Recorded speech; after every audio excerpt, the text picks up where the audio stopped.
Halo semuanya, pada kesempatan kali ini kami akan mempresentasikan hasil kerja dari kelompok kami yang berjudul Wayang. Sebelum memulai presentasi, saya akan memperkenalkan anggota kelompok kami. Yang pertama adalah saya sendiri, Chelsea Florentin dengan NIM 68 2018 026. Kemudian ada Jonathan Arianto dengan NIM 68 2018 044 dan Samuel Sadi Alamsyah dengan NIM 68 2018 013. Pengertian wayang. Wayang adalah seni pertunjukan asli Indonesia yang berkembang pesat di Pulau Jawa dan Bali.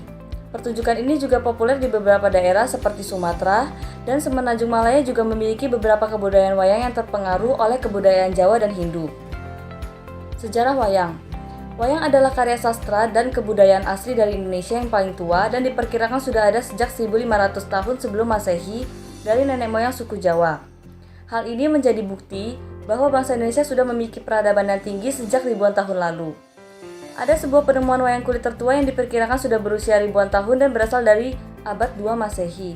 Bukti ini menunjukkan bahwa kebudayaan wayang telah melewati sejarah panjang selama ribuan tahun dan telah melewati proses pergantian bentuk wayang.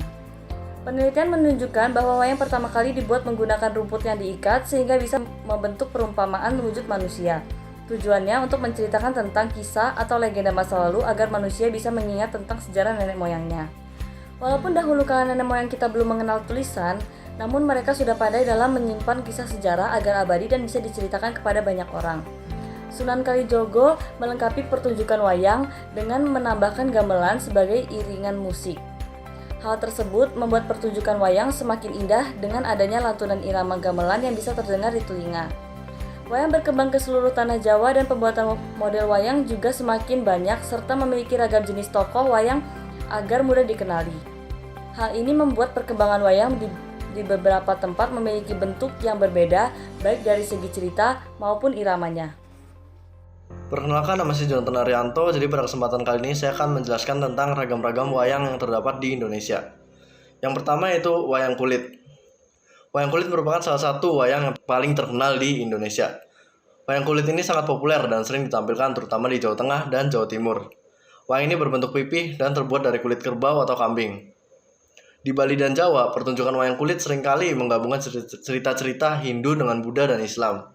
Selain kisah-kisah religius, cerita-cerita rakyat, serta mitos sering digunakan.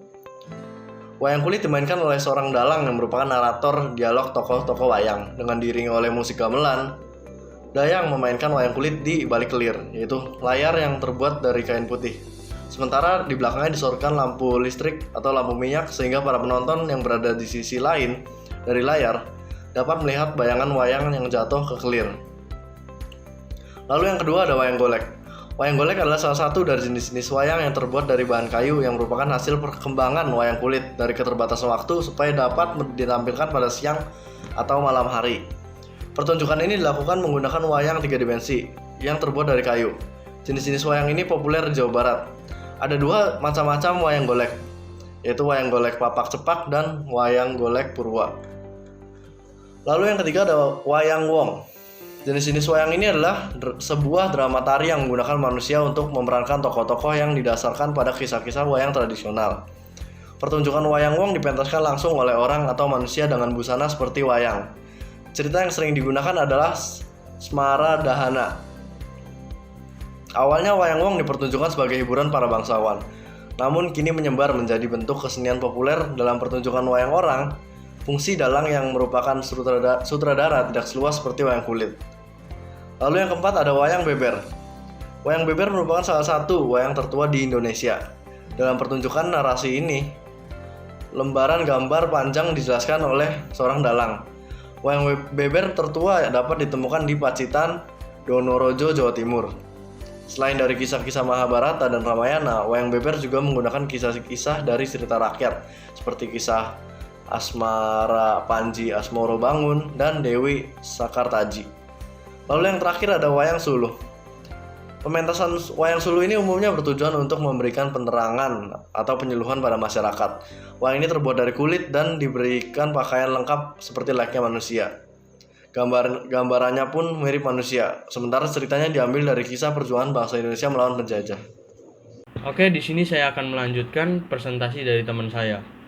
Selanjutnya, kita ke topik fungsi wayang. Pertama, wayang adalah seni dekoratif yang merupakan ekspresi kebudayaan nasional. Maksudnya di sini adalah ciri khas dari kebudayaan itu sendiri. Selanjutnya, fungsi wayang yang kedua adalah wayang merupakan media pendidikan. Maksudnya di sini adalah dari segi isinya banyak memberikan ajaran-ajaran kepada manusia, baik manusia sebagai individu atau manusia sebagai anggota masyarakat. Selanjutnya, wayang menjadi media informasi. Maksudnya di sini juga karena dari segi penampilannya sangat komunikatif di dalam masyarakat, dapat dipakai untuk memahami suatu tradisi, dapat dipakai sebagai alat untuk mengadakan pendekatan kepada masyarakat, dan masih banyak lagi. Selanjutnya, wayang sebagai media hiburan. Presentasi selanjutnya adalah kandungan dalam wayang. Wayang bersifat momot kamot. Maksud dari momot kamot di sini adalah kehidupan manusia. Wayang merupakan media pertunjukan yang dapat memuat segala aspek kehidupan manusia. Yang kedua, wayang mengandung tatanan, tuntunan, dan tontonan. Maksudnya di sini, wayang mengandung etika berkehidupan, melestarikan tradisi, dan hiburan bagi banyak orang. Yang ketiga, wayang merupakan teater total. Teater total artinya di sini wayang menyajikan aspek-aspek seni secara total, baik seni drama, seni musik, seni gerak tari, seni sastra, dan seni rupa. Dialog antar tokoh juga ada, dan ekspresi narasi, dan masih banyak lagi. Selanjutnya kita ke metode knowledge management. Metode yang kita pakai di sini adalah transfer atau sharing knowledge dari tacit to explicit. Bisa dengan menuliskan know-how dengan pengalaman yang didapatkan dalam bentuk tulisan, artikel, atau bahkan buku. Tulisan-tulisan tersebut akan sangat bermanfaat bagi kami yang sedang meneliti tentang wayang. Yang kedua, metode pengambilan data. Metode pengambilan data yang kelompok kami gunakan adalah kualitatif, yaitu data yang bukan berbentuk angka, dan data yang diambil adalah data sekunder.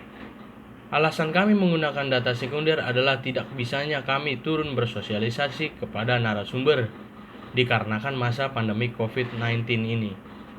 Selanjutnya adalah hasil. Hasil yang kami dapatkan adalah tacit to explicit.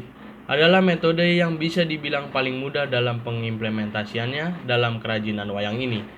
Cara yang mudah dalam segi pelestarian, segi pengenalan, dan segi pengiklanan.